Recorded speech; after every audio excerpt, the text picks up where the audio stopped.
ಮೂಡ tension ಬೆನ್ನಲ್ಲೇ CM ಮಹತ್ವದ ಸಂಪುಟ ಸಭೆಯನ್ನ ಕರೆದಿದ್ದಾರೆ. ಕೆಲವೇ ಕ್ಷಣದಲ್ಲಿ ಸಂಪುಟ ಸಭೆ ಕೂಡ ಶುರುವಾಗುತ್ತೆ. ಇನ್ನು ಸಂಪುಟ ಸಭೆಯಲ್ಲಿ ಸಚಿವರೊಂದಿಗೆ ಸಿಎಂ ಏನೆಲ್ಲ ಚರ್ಚೆ ಮಾಡ್ತಾರೆ ಅಂತ, ಮುಂದಿನ ಕಾನೂನು ಹೋರಾಟದ ಬಗ್ಗೆ ಸಿಎಂ ಚರ್ಚೆ ಮಾಡೋ ಸಾಧ್ಯತೆ ಇದೆ. ಅದರ ಜೊತೆಗೆ ಅರ್ಕಾವತಿ ಡಿನೋಟಿಫಿಕೇಶನ್ ಬಗ್ಗೆಯೂ ಕೂಡ ಮಹತ್ವದ ಚರ್ಚೆಯಾಗುತ್ತೆ. ಕೆಂಪಣ್ಣ ವರದಿ ಬಗ್ಗೆ ಸರ್ಕಾರಕ್ಕೆ ಮಾಹಿತಿಯನ್ನ ಗವರ್ನರ್ ಕೇಳಿದ್ದಾರೆ. ಆ ಮಾಹಿತಿಯನ್ನ ಕೊಡಬೇಕೋ ಬೇಡವೋ ಅನ್ನೋದ್ರ ಬಗ್ಗೆ ನಿರ್ಣಯ ಮಾಡಲಾಗುತ್ತೆ. ಕೆಲವೇ ಕ್ಷಣದಲ್ಲಿ ಸಚಿವ ಸಂಪುಟ ಸಭೆಯಲ್ಲಿ ಈ ಬಗ್ಗೆ ಚರ್ಚೆ ಕೂಡ ಆಗುತ್ತೆ. ಬೀಸೋ ದೊಣ್ಣೆಯಿಂದ ತಪ್ಪಿಸಿಕೊಳ್ಳೋದಕ್ಕೆ ಸಿದ್ದರಾಮಯ್ಯ ಅವರು ಪ್ಲಾನ್ ಮಾಡ್ಕೊಳ್ತಾ ಇದ್ದಾರೆ. ಈಗ ಸದ್ಯಕ್ಕೆ ಸಿದ್ದರಾಮಯ್ಯ ಅವರ ಕಾವೇರಿ ನಿವಾಸದಲ್ಲಿ ಮಹತ್ವದ ಚರ್ಚೆ ಆಗ್ತಾ ಇದೆ. ಇದೇ ಮೂಡ ಹಗರಣಕ್ಕೆ ಸಂಬಂಧಪಟ್ಟಂತೆ ಅದರ ಇನ್ವೆಸ್ಟಿಗೇಷನ್ ಇನ್ನೇನು ಶುರುವಾಗಬೇಕಾಗಿದೆ. ಹಾಗಾದ್ರೆ ಇವತ್ತು ಸಭೆಯಲ್ಲಿ, ಸಂಪುಟ ಸಭೆಯಲ್ಲಿ ಏನೆಲ್ಲ ಚರ್ಚೆ ಆಗುತ್ತೆ ಅನ್ನುವಂತಹ ಪ್ರಮುಖ ಅಂಶಗಳನ್ನ ನೋಡ್ತಾ ಹೋಗೋದಾದ್ರೆ,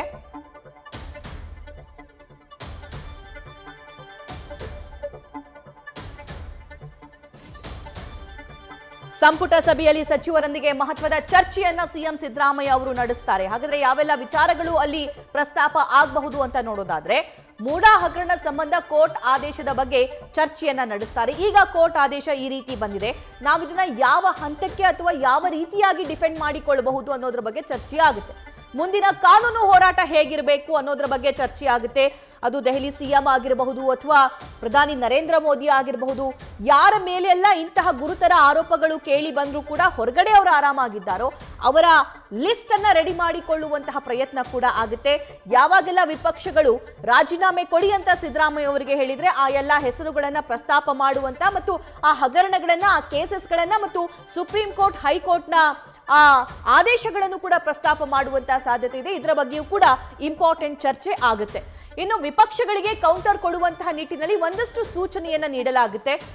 ಗವರ್ನರ್ ಕೆಂಪಣ್ಣ ಆಯೋಗದ ವರದಿಯನ್ನ ಕೇಳಿದ್ದಾರೆ, ಸರ್ಕಾರಕ್ಕೆ ಕೊಡಿ ಅಂತ ಹೇಳಿ.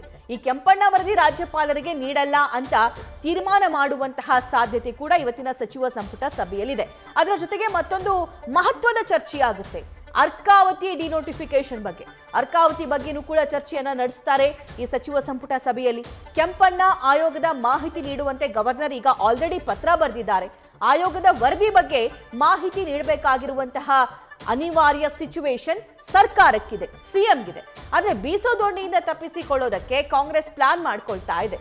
ಕೆಂಪಣ್ಣ ಆಯೋಗದ ವರದಿಯನ್ನ ನಮ್ಮ ಸರ್ಕಾರ ಸ್ವೀಕಾರ ಮಾಡಿದೆ ಅಷ್ಟೇ, ರಿಸೀವ್ ಮಾಡ್ಕೊಂಡಿರೋದಷ್ಟೇ. ಆದ್ರೆ ಆಯೋಗದ ವರದಿಯನ್ನ ನಮ್ಮ ಸರ್ಕಾರ ಅಂಗೀಕರಿಸಿಲ್ಲ ಅನ್ನುವಂತಹ ಸ್ಪಷ್ಟನೆ ಕೊಡೋ ಸಾಧ್ಯತೆ ಇದೆ. ಹಾಗಾಗಿ ತಾವು ಕೇಳಿದ ವರದಿಯನ್ನ ನಮಗೆ ನೀಡೋದಕ್ಕೆ ಸಾಧ್ಯವಿಲ್ಲ ಅಂತ ಗವರ್ನರ್ಗೆ ಆನ್ಸರ್ ಮಾಡಬಹುದು. ಈ ಬಗ್ಗೆ ವರದಿ ನೀಡಲ್ಲ ಅಂತ ಸಭೆಯಲ್ಲಿ ತೀರ್ಮಾನಿಸುವಂತಹ ಸಾಧ್ಯತೆ ಕೂಡ ಇದೆ. ಈ ಮೂಲಕ ರಾಜ್ಯಪಾಲರ ಸೂಚನೆಯನ್ನ ತಿರಸ್ಕರಿಸೋದಕ್ಕೆ ಸರ್ಕಾರ ಮಹತ್ವದ ಪ್ಲಾನ್ ಮಾಡಿಕೊಂಡಿದೆ. ಇವತ್ತಿನ ಸಚಿವ ಸಂಪುಟ ಸಭೆಯಲ್ಲಿ ಈ ಎಲ್ಲಾ ವಿಚಾರಗಳು ಕೂಡ ಚರ್ಚೆಗೆ ಬರಲಿವೆ. ನ್ಯೂಸ್ ಫಸ್ಟ್, ನಿರ್ಭೀತಿಯಿಂದ ನಿಮ್ಮ ಪರವಾಗಿ.